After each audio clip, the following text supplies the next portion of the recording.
নমস্কার বন্ধুরা, আপনাদের স্বাগত জানাই আর্টিস্টিক কাসাতে। আজ রাজস্থান ভ্রমণ পর্বের এপিসোড 4 এবং জয়সলমের ভ্রমণের দ্বিতীয় দিন। আজ 21শে নভেম্বর। আমাদের গন্তব্য হতে চলেছে তেনত মাতা টেম্পল এবং লাঙ্গেওয়ালা ওয়ার মেমোরিয়াল। আজ আমাদের ভ্রমণ হবে রেন্টেড বাইকে। কিভাবে কোথা থেকে বাইক রেন্ট নেবেন সমস্ত ডিটেলস রয়েছে এই ভিডিওতে।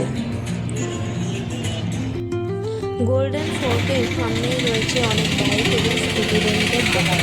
এখান থেকেই আমরা এই শঙ্কর বাইক রেন্ট থেকে আমরা বাইক রেন্ট নিয়েছি রয়্যাল এনফিল্ডের এই বাইক। এখানে বাইক নেওয়ার ক্ষেত্রে আপনাদের একটি ফর্ম ফিল আপ করতে হয় এবং আপনার ড্রাইভিং লাইসেন্স জমা রাখতে হয় দোকানে এবং কিছু ডিপোজিট মানি দিয়ে দিতে হয়, যা বাইক ফিরিয়ে দেওয়ার পর আপনাদের আবার দিয়ে দেওয়া হবে। বাইক রেন্ট নিলেও হেলমেট পাওয়া বড় মুশকিল। ট্রাফিক বলে কিছু নেই এই শহরে, তবে আমরা হেলমেট দুটো নিয়েছি।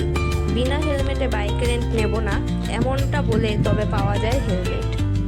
বাইক রেন্টের ক্ষেত্রে কদিনের জন্য নেবেন এবং কত কিলোমিটার ট্রাভেল করবেন তার উপর বাইক রেন্ট ধার্য হয়। তবে বার্গেনিংটা কিন্তু সম্পূর্ণ নিজস্ব স্কিল, আর কত কিলোমিটার চালাবেন তার উপর যদি বাইক রেন্ট নির্ভর হয় তবে দিন কাউন্টিংটা বাদ দিয়ে রেন্ট নেবেন। অর্থাৎ আপনি সুবিধা অনুযায়ী আগের দিন রেন্ট নিতে পারেন বা ঘুরে এসে পরের দিন সকালে ফেরত দিতে পারেন। আমরা বাইকটি রেন্ট পেয়েছি 1200 টাকা এবং কিলোমিটার হিসেবে এবং বাইকের মডেল অনুযায়ী এই প্রাইসিং। পেট্রোল নিজস্ব ভরতে হয়। আমরা প্রায় 1200 টাকার পেট্রোল ভরেছিলাম, তাতে তেনত মাতা টেম্পল এবং লাঙ্গেওয়ালা চেকপোস্ট নিশ্চিন্তে ঘুরে আসা গিয়েছে।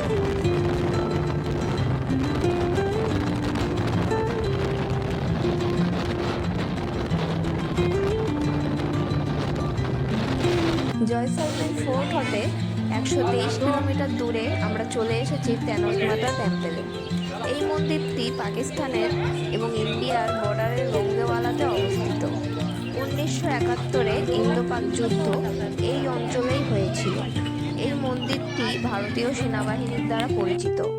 মন্দিরের বাইরেই রয়েছে পার্কিং লট, সেখানে বাইক রেখে পুজো সামগ্রী নিয়ে পুজো দিতে পারেন এই মন্দিরে। 1971-এর যুদ্ধে এই মন্দিরে 3টি বোমা পড়ে, যা কিন্তু এখনও সংরক্ষিত রয়েছে এই মন্দিরে। এই অক্ষত বোমাগুলি তেনত মাতার দৈবিক শক্তির নিদর্শন। এই মন্দিরটি সকাল 5টা হতে রাত 8টা পর্যন্ত খোলা থাকে। মন্দিরে রয়েছে লাইট সাউন্ড শো, যা আপনারা চাইলে দেখতে পারেন।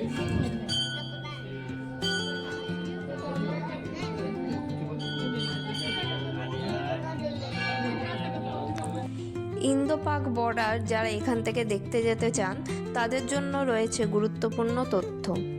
তেনত মাতা মন্দির থেকে একটি পাস বা পারমিট বানাতে হয়। তেনত মাতা মন্দির থেকে 19 কিলোমিটার দূরে রয়েছে ইন্দো পাক বর্ডার, তবে কোনো প্রকার বাইক নিয়ে যাওয়া পারমিট নেই এই অংশে। রেন্টেড বাইক হোক বা আপনার ব্যক্তিগত বাইক, কোনো ক্ষেত্রেই বাইক নিয়ে যাওয়ার পারমিট দেওয়া হয় না। তেনত মাতা মন্দির থেকে জিপ রয়েছে বহু, যা আপনাদের বর্ডার পর্যন্ত ঘুরিয়ে আনতে পারে।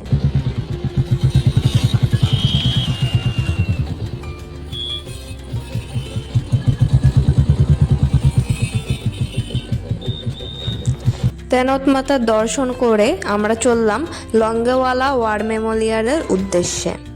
তেনত মাতা মন্দির থেকে 39 কিলোমিটার দূরত্বে অবস্থিত এই ওয়ার মেমোরিয়াল। ওয়ার মেমোরিয়ালের টিকিট প্রাইস 50 টাকা। সকাল 8টা থেকে বিকেল 6টা পর্যন্ত খোলা থাকে এটি। এখানে লাইট অ্যান্ড সাউন্ড শো কিন্তু দেখতে ভুলবেন না। এছাড়াও রয়েছে আর্মির একটি সোভিনিয়র শপ। মরুভূমির পথে রাস্তার ধারে বিশেষ রেস্টুরেন্ট পাওয়া যায় না, তবে এখানে অনেক রেস্টুরেন্ট রয়েছে, তাই এখানে দুপুরের লাঞ্চটা সেরে নিতে পারেন আপনারা।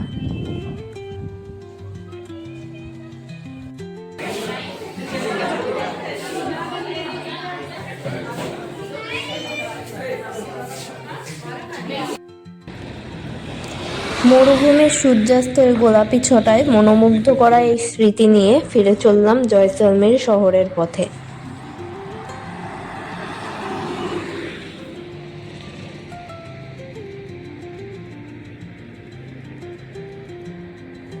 চল।